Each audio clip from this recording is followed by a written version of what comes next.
عن شداد بن اوس رضی اللہ عنہ قال سنتان حفظتهما عن رسول الله صلی اللہ علیہ وسلم قال ان اللہ كتب الاحسان على كل شيء فإذا قتلتم فأحسنوا القتلة وإذا ذبحتم فأحسنوا الذبح وليحد أحدكم شفرته فليرح ذبيحته رواہ مسلم فی کتاب الصید والذبائح۔ رحمت الاسلامی بالحیوان والانسان، اسلام کی رحمت حیوان اور انسان کے ساتھ، اسلام کی رحمت حیوان اور انسان کے ساتھ۔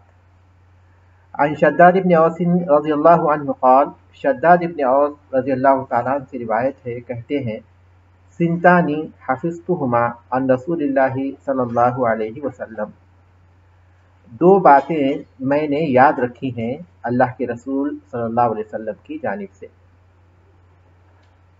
سنتانی حفظتہما عن رسول اللہ صلی اللہ علیہ وسلم، میں نے رسول اللہ صلی اللہ علیہ وسلم سے دو باتیں یاد رکھی ہیں۔ قال، آپ نے فرمایا ان اللہ کتب الاحسان علی کل شیء، اللہ تعالیٰ نے ہر چیز میں احسان کو فرض کیا ہے۔ اللہ تعالیٰ نے ہر چیز میں احسان کو، کام کو اچھے طریقے سے کرنے کو، کام کو اچھے طریقے سے کرنے کو فرض کیا ہے۔ فَإِذَا قَتَلْتُمْ فَأَحْسِنُوا الْقِتْلَةَ، جب تم قتل کرو تو اچھے طریقے سے قتل کرو۔ فَإِذَا قَتَلْتُمْ فَأَحْسِنُوا الْقِتْلَةَ، جب تم قتل کرو تو اچھے طریقے سے قتل کرو۔ وَإِذَا ذَبَحْتُمْ فَأَحْسِنُوا الذَّبْحَ، اور جب ذبح کرو تو اچھے طریقے سے ذبح کرو، اور جب ذبح کرو تو اچھے طریقے سے ذبح کرو۔ وَلْيُحِدَّ أَحَدُكُمْ شَفْرَتَهُ، تم میں سے جو کوئی ذبح کرنا چاہے وہ اپنی چھری تیز کر لے۔ وَلْيُحِدَّ مانے اور تیز کر لے، تیز کر لے۔ أَحَدُكُمْ تم میں سے کوئی، یا تم میں سے جو کوئی ذبح کرنا چاہے، شفرتہ اپنی چھری کو۔ وَلْيُحِدَّ أَحَدُكُمْ شَفْرَتَهُ، اور تم میں سے جو کوئی ذبح کرنا چاہے وہ اپنی چھری تیز کر لے۔ فَلْيُرِحْ ذَبِيحَتَهُ، اور اپنے جانور کو آرام پہنچائے، اور ذبح ہونے والے جانور کو، اپنے ذبیحہ کو یعنی اپنے ذبح ہونے والے جانور کو آرام پہنچائے۔ شداد بن اوس رضی اللہ عنہ سے روایت ہے، کہتے ہیں میں نے دو باتیں اللہ کے رسول صلی اللہ علیہ وسلم سے یاد رکھی ہیں۔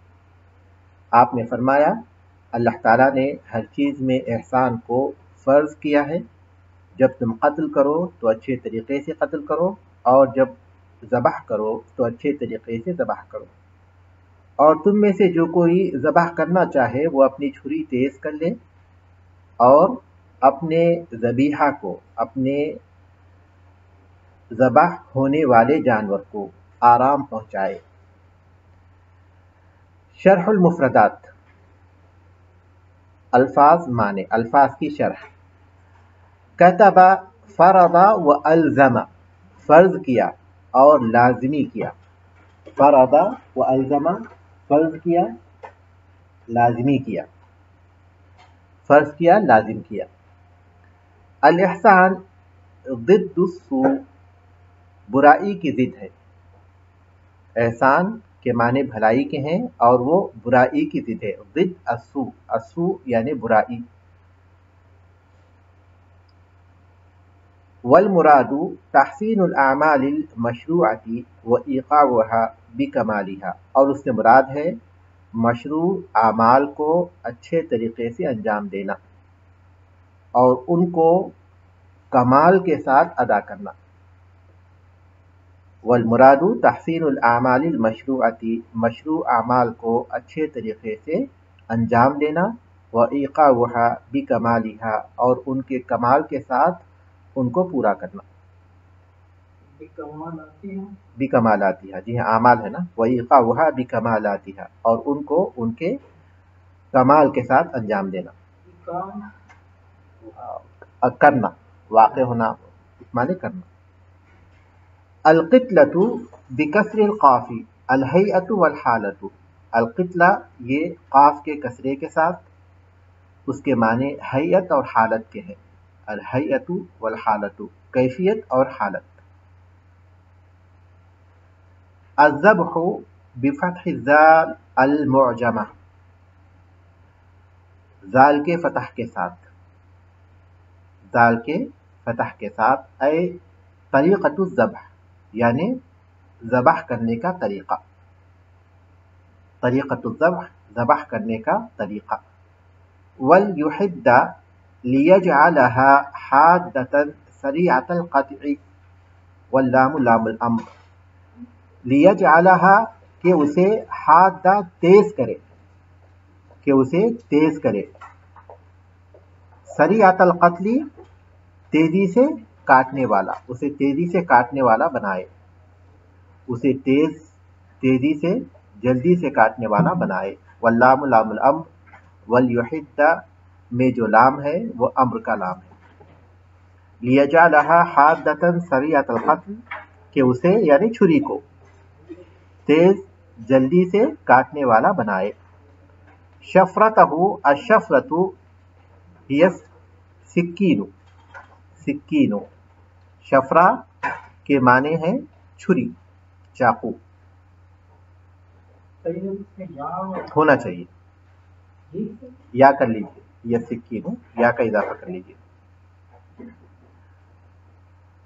فَلْيُرِحْ ذَبِيحَتَهُ مِنَ الرَّاحَةِ، یرح یہ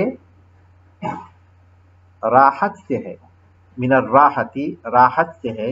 وَهِيَ سُرْعَةُ قَطْعِ الْأَوْدَاجِ، اوداج یہ ودج کے معنی ہے، شریانوں کو، رگوں کو، رگ کے معنی میں، رگ شریان کے معنی میں. ہیا وہیا سرعت قطع الاوداج، اور وہ رگوں کو تیزی سے کاٹنا ہے. وہ اللہ یعذبہا اور یہ کہ اسے عذاب نہ دے. ولا یبدأ بسلخہا اور اس کی کھال اتارنا شروع نہ کرے. قبل التأکد من موتہا اس کی موت سے پہلے. فلیرح ذبیحتہ اپنے جانور کو آرام پہنچائے. اس کا مفہوم کیا ہے؟ من الراحۃ یہ راحت سے ہے، وہی سرعت قطع الاوداج اور وہ تیزی سے رگوں کو کاٹنا ہے. وہ اللہ یعذبہا اور یہ کہ اسے عذاب نہ دے. ولا یبدأ بسلخہا قبل التأکد من موتہا اور اس کی موت کے تأکد سے پہلے، اس کی موت کی تاکید کرنے سے پہلے اس کی کھال نہ اتارے، کھال اتارنا شروع نہ کرے. واضح ہے؟ حدیث کی شرح کی طرف آئیے. رحمت الاسلام بالحیوان والانسان، انسان اور حیوان کے ساتھ اسلام کی رحمت. حدیث کے راوی ہیں شداد ابن اوس، اور غالباً یہ پہلی حدیث ہے ان کی جو ہم پڑھ رہے ہیں. شداد ابن اوس ابن ثابت الخزرجی الانصاری رضی اللہ عنہ. شداد ابن اوس ابن ثابت الخزرجی الانصاری. ابو یعلا ان کی کنیت ہے،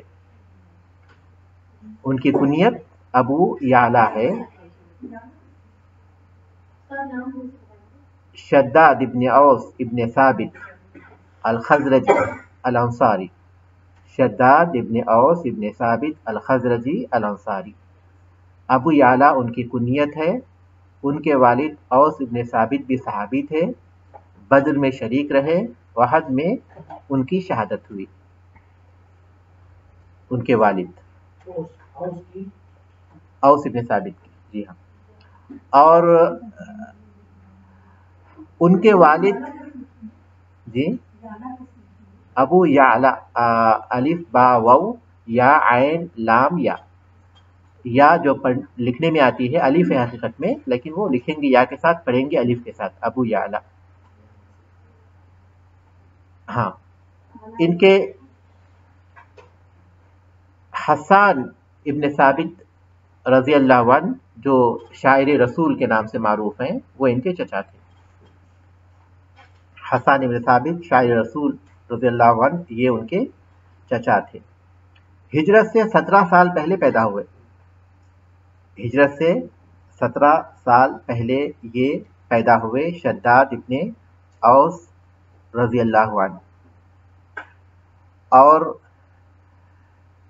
شداد ابن اوس رضی اللہ عنہ علم کے حصول میں بہت آگے رہتے تھے. اپنی عبادت، اپنی زہد اور اپنے تقوی کے اعتبار سے بہت زیادہ یہ معروف تھے. عبادہ ابن صامت ان کے بارے میں کہتے ہیں کان شداد ممن اوتی العلم والحلم، کہ شداد ان لوگوں میں سے ہیں جنہیں علم اور بردباری دونوں عطا کی گئی. علم اور بردباری دونوں انہیں عطا کی گئی. امیر المومنین عمر ابن خطاب رضی اللہ تعالیٰ عنہ نے اپنی خلافت کے دور میں ان کو حمص کا گورنر بنایا تھا، حمص کا والی بنایا تھا، اور یہ حمص کے والی رہے یہاں تک کہ عثمان ابن عفان رضی اللہ تعالیٰ عنہ کی جب شہادت ہوئی تو پھر یہ الگ ہو گئے.